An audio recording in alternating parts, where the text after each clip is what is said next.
त्याच्या ज्याच्या ज्या चालकाचा भाग असतो तर तो कर लादला जायचा, वेगवेगळे कर आकाराचे. एक दक्षिणेकडचा एक खूप विकृत पद्धतीचा कर आपल्याला माहीत असावा, बऱ्याच जणांना आहे तो. इतकं डिटेल जर माहीत नसलं तर मी फक्त संदर्भ देऊ शकतो की स्त्रियांना कमरेचा वरचा भाग जर झाकला तर त्यांना कर द्यावा लागत असायचा, आणि ज्या स्त्रिया तसं करणार नाहीत मग त्यांनी कर भरायचा. म्हणजे रिकामा ठेवायचा भाग, कमरेचा वरचा भाग रिकामा ठेवायचा. जर झाकायचा प्रयत्न केला तर कर द्यावा लागायचा. तर याचा निषेध म्हणून क्रांतिकारी महिलांनी पाऊल उचललं आणि बिचार स्वतःचा जीव गमावला. तर अशी बरीचशी इतिहासातून अन्यायकारक अशी कर पद्धती, आणि त्याला संदर्भ थोडासा आजचा जोडतो. आजचा म्हणजे इंग्रजांच्या काळामधला. इंग्रजांनी कर पद्धती मुळात भारतीयांचं आर्थिक शोषण करण्यासाठी आणि त्यांना कुंपत करण्यासाठी आणलेले आहे. आणि मला वाटत नाही त्यामध्ये फार काही सुधारणा झाल्या असतील की जेणेकरून कर सुधारणी करायची. आणि जीएसटी बद्दल थोडंसं बोलायचं झालं तर जीएसटी अगोदर काँग्रेसनं आणलं होतं, काँग्रेसच्या काळामध्ये. नंतर भाजपाने विरोध केला, नंतर भाजपाने आणले, आता काँग्रेस विरोध करते.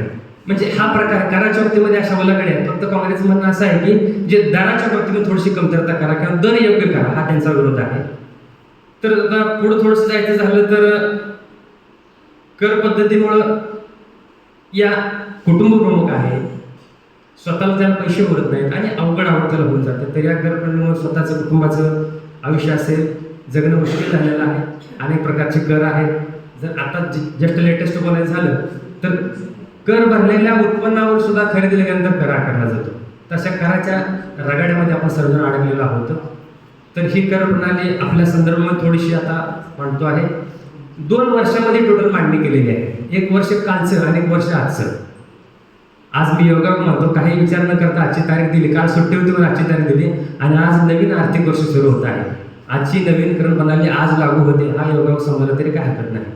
मग गेल्या वर्षीचा आपल्याला आयडिया करायचा आहे आणि आतापासूनचा आपला नवीन कर प्रणाली आपल्याला लागू होते आहे. अशा 2 अनुषंगाने थोडंसं त्यामध्ये लक्ष दिलेलं आहे मी.